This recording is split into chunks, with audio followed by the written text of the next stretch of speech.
Hello guys, welcome back. Pramod here.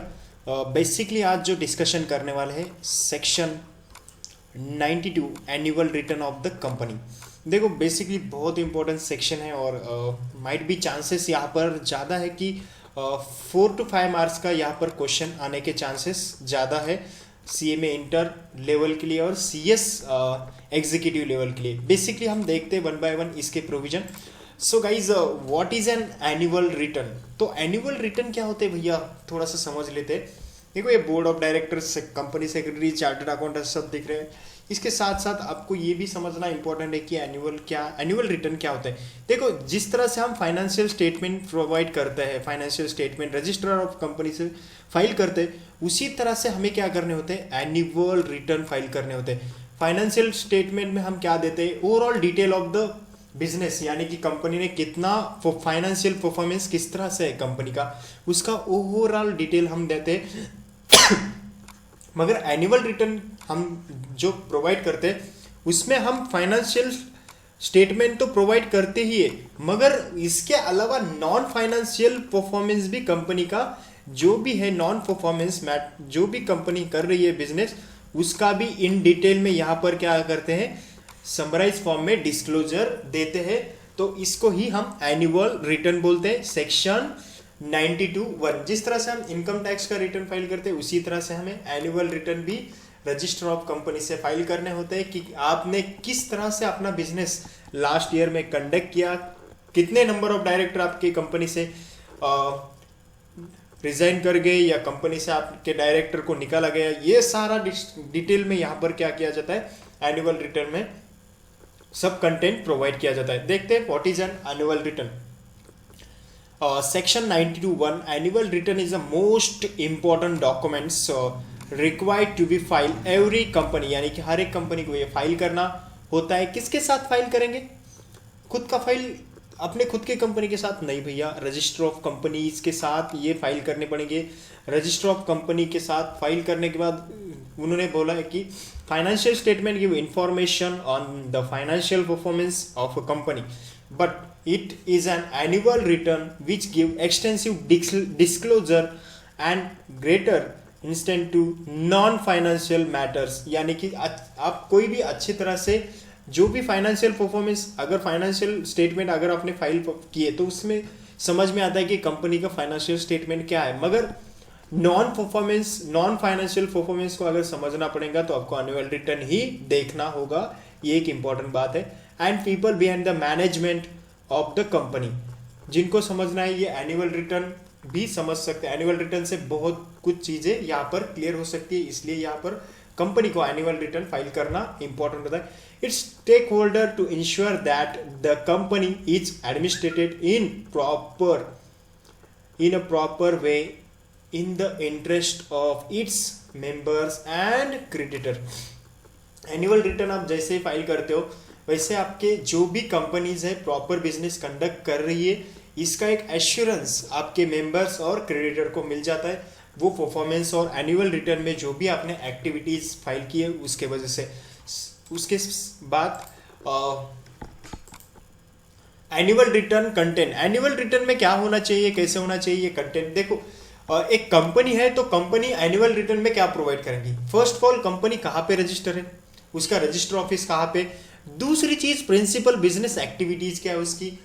तीसरी चीज जो है इंपॉर्टेंट पर्टिकुलर्स ऑफ होल्डिंग, उसने किस कंपनी में होल्डिंग की है, सब्सिडी कौन सी कंपनी है उसकी, एसोसिएट कंपनी कौन सी है, ये भी कंपनी क्या करेंगी, प्रोवाइड करेंगी। उसके साथ साथ कंपनी शेयर्स, कंपनी का पेड अप कैपिटल कितना है, कंपनी का अनपेड कैपिटल कितना है, कंपनी का एथोराइज कैपिटल कितना है, डिबेंचर कितने इशू किए, डिबेंचर का रिडम्पशन कितना किया है, ये सारी चीजें एनुअल रिटर्न। अदर सिक्योरिटीज कौन सी है, कौन सी पैटर्न में आपने होल्ड की है, कन्वर्टेबल है, नॉन कन्वर्टेबल है, रिडीमेबल है, ये सारा यहाँ पर आपको प्रोवाइड करना होता है। इंडेप्टनेस कितना है, कंपनी ने डेट कहाँ से लिए, चार्ज कौन कौन से चार्ज होल्डर से लिए, वो चार्ज प्रॉपरली रजिस्टर है या नहीं, ये भी डिस्कशन यहाँ पर करना पड़ता है। उसके साथ member debenture holder along with change therein since close of the previous financial year, यानी कि आपने किसी डिबेंचर का रिडम्पशन किया तो वो जो भी चेंजेस है आपको एनुअल रिटर्न में प्रोवाइड करने पड़ेंगे।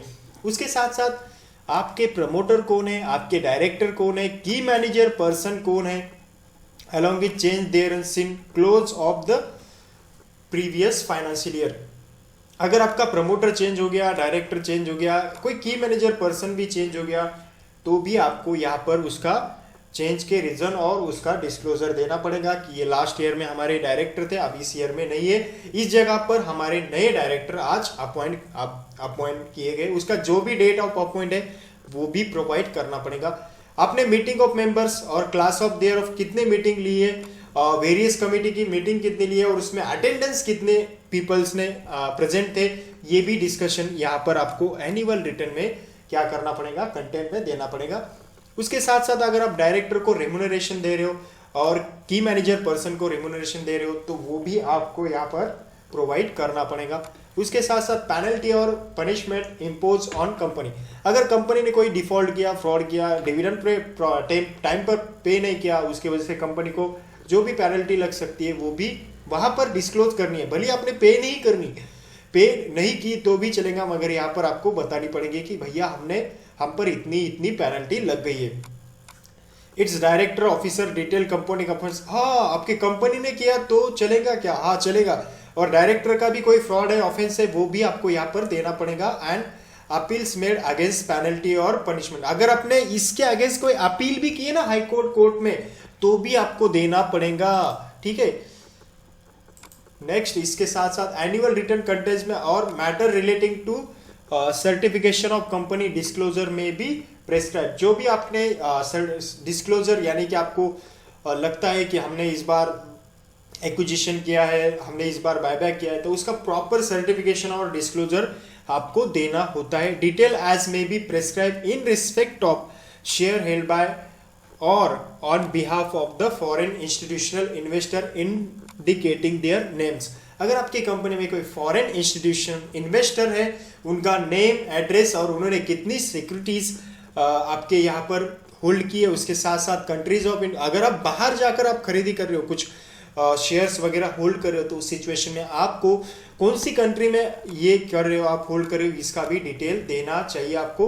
Percentage held by them and such other matter as में बी प्रेस्क्राइब। जो भी मैटर है आपको वहां पर देने पड़ेंगे, बट इन डिटेल में आपको क्या करने पड़ेंगे, प्रोवाइड करने पड़ेंगे।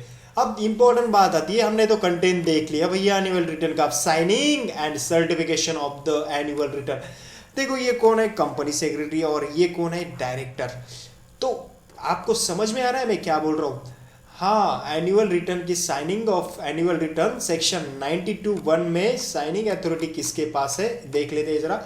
Signing of annual return as per section 92(1) of company's annual return is required to be signed both by a director and the company secretary CS। दोनों को ही साइन करने पड़ते हैं। और there is no company secretary by a practicing company secretary। वहां पर कोई भी the annual return of one person company and small company shall be signed by the company secretary or there is no secretary by the director of the company। OPC आपकी, उसके साथ साथ small company है, यहाँ पर CS भी नहीं है और प्रैक्टिसिंग कंपनी सेक्रेटरी भी नहीं है, और दूसरा चीज कंपनी के मैनेजमेंट अफेयर करने के लिए कोई सेक्रेटरी भी नहीं है। तो उस सिचुएशन में यहाँ पर जो भी डायरेक्टर है आपका, ये डायरेक्टर ये OPC और स्मॉल कंपनी के बिहाफ पर क्या कर सकता है, एनुअल रिटर्न पर साइन कर सकता है। ये चलेगा क्या? हाँ चलेगा, कोई भी डिफॉल्ट नहीं माना जाएगा। मगर अदर देन दिस कंपनी आपको कंपलसरी कंपनी सेक्रेटरीज की साइन लेनी पड़ती है, ये आपने ध्यान में रखना है। It's depend on the applicability of CS। Next certification, important एक पॉइंट है। सर्टिफिकेशन CS का सर्टिफिकेशन कब लगता है आपको, ये बात इंपॉर्टेंट है। देखो सर्टिफिकेशन एज पर सेक्शन 92(2) में लगता है आपको। रूल दिया है with rule 11(2) of companies management and administration rule 2014। जो रूल आए थे उसके अकॉर्डिंगली आपको क्या करना पड़ता है, CS का सर्टिफिकेट देना पड़ता है। द एनुअल रिटर्न ऑफ किसके? Unlisted company. भैया लिस्टेड कंपनी है आपकी तो कंपलसरी आपको सीएस की क्या करनी पड़ेगी? साइन लेनी पड़ेगी, सीएस का सर्टिफिकेट लेना पड़ेगा। सीएस का सर्टिफिकेट आता है आपके पास MGT 8 में। MGT 8 में। सर सुनो ना, मेरे पास लिस्टेड कंपनी नहीं, मेरी पब्लिक कंपनी है, मेरी प्राइवेट कंपनी है, तो उस सिचुएशन में क्या करूँ? सीएस का सर्टिफिकेट कैसे लगेगा मेरे को? भैया रुक, तेरे को ना कंपनी एक्ट बोलता है, a company having a paid up share capital of ₹10 crore. आपके पास अगर 10 करोड़ का पेड अप कैपिटल है, CR, तो उस सिचुएशन में और मोर और टर्नओवर 50 करोड़, आपके पास टर्नओवर कितना है? 50 करोड़। तो उस सिचुएशन में आपको सीएस का क्या लगेगा? सर्टिफिकेट। कौन से सीएस का? Practising company secretary in form number MGT 8। Clear हो गया? यहां पर MCQ वगैरह आ सकता है, तो ये पॉइंट नोट डाउन करना। ये टर्नओवर की लिमिट याद रखना, फॉर्म भी याद रखना। कैसे करना है आपने? 10 करोड़ जो भी आपका पेड अप कैपिटल है और उसके साथ साथ टर्नओवर कितना है, यहाँ पर 50 करोड़। अगर ये अमाउंट आप एक्सीड करते हो तो उस सिचुएशन में कंपलसरी आपको क्या करना पड़ेगा? सर्टिफिकेशन ऑफ सीएस यहाँ पर करना पड़ेगा। उसके बाद the certificate shawl state that the annual return disclose the fact correctly and absolutely and that company has complied with all the provision of act. यानी कि यहाँ पर आपको ये भी बोलना पड़ेगा, जिस तरह से कंपनी का ऑडिट बोलता है ट्रू एंड फेयर रिव्यू, जो भी फाइनेंशियल स्टेटमेंट है उसको ट्रू एंड फेयर रिव्यू के पास उसकी जजमेंट देता है, ओपिनियन देता है ऑन फाइनेंशियल स्टेटमेंट, उसी तरह से सीएस को भी यहाँ पर क्या करनी पड़ेगी? प्रॉपर डिस्क्लोजर देना पड़ेगा और डिस्क्लोजर का ये सर्टिफिकेट देना पड़ेगा कि ये कंपनी ने पूरे जो अफेयर्स है उसके प्रॉपरली कंडक्ट किए हैं, कोई भी फ्रॉड नहीं है, ना कोई यहाँ पर कोई एक्ट को इन्होंने ब्रेक करने की कोशिश की है। ये होता है सीएस का सर्टिफिकेट। देन सेक्शन 92(6) सबसेक्शन बोलता है कि if practising company the annual return otherwise than conformity with the requirement of section 92 or the rule made thereunder, he shall be punishable with fine which shall not be less than 50,000 but which may be extended to filer। अगर आपने भैया कोई भी गड़बड़ी की ना annual return के certificate और साइनिंग में, तो उस सिचुएशन में तुम तो गए हो, तुम्हारे पर पेनल्टी आ जाएगी 50,000 की मिनिमम, और मैक्सिमम पेनल्टी जो है 5 लाख तक की आ सकती है। ये भी यहाँ पर आपने ध्यान में रखना है, सीएस जो भी है उन्होंने। देन सेक्शन 94(4) बोलता है फाइनल, ये इंपॉर्टेंट है, फाइलिंग ऑफ एनुअल रिटर्न। आपके एनुअल रिटर्न कब फाइल करने होते हैं और कहाँ फाइल करने होते हैं, ये भी इंपॉर्टेंट है।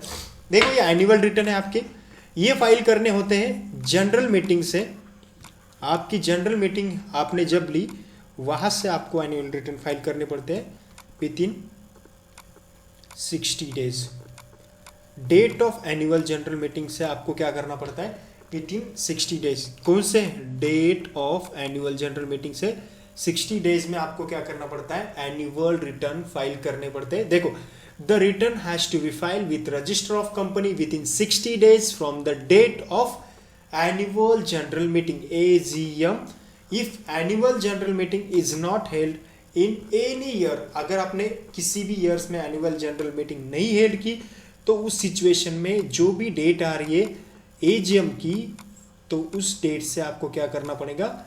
ये एनुअल रिटर्न आपको विद इन 60 डेज में फाइल करने पड़ेंगे। ये आपने ध्यान में रखना है। Should have been held together, वहां पर file within 60 days from the date of which annual meeting should have been hold together with the statement specify the reason for not holding annual general meeting.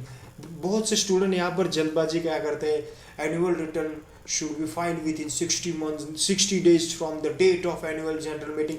मगर ये कौन लिखेगा? ये कौन लिखेगा? बाजू वाला जो नीचे का है? नहीं, हमें मार्क नहीं। हम बोलते फिर मेरे को ना लॉ में ना 100 का पेपर लिखा था, 35 ही चाहिए। क्यों आई भैया? तू इतनी गलती, इतनी बड़ी स्टेटमेंट को भूल गया कि अगर कंपनी ने मीटिंग नहीं ली तो उस सिचुएशन में क्या कॉन्सिक्वेंसेस होते हैं, कब फाइल करना पड़ता है एनुअल रिटर्न। नहीं, हमें ना ऐसी जल्दबाजी होती कि बस भगवान भला करे, चलो छोड़ दो। तो यहाँ पर सुनो मत तुम इतनी ज़्यादा। एनुअल जनरल मीटिंग जो भी है उसके बाद आपने 60 डेज में फाइल करने होते हैं। उसके साथ साथ ये स्टेटमेंट स्पेसिफाइंग द रीजन कि आपने मीटिंग क्यों नहीं ली है उसका भी रीजन दे दो। The annual meeting on payment of such fees additional fees under section. आप अगर डिले करते हो तो आपको एडिशनल फीस, पेमेंट फीस जो भी है वो भी आपको पे करनी होती है 403 में prescribe rule 12 of the companies registration office and fees rule 2014। Whether non filing of annual return is a compoundable offence. अगर आपने एनुअल रिटर्न को फाइल नहीं किया तो कंपाउंडेबल ऑफेंस हो सकता है क्या? Yes, non filing of offence, अगर आप non filing of annual return करोगे तो ये कंपाउंडिंग ऑफेंस माना जाएगा।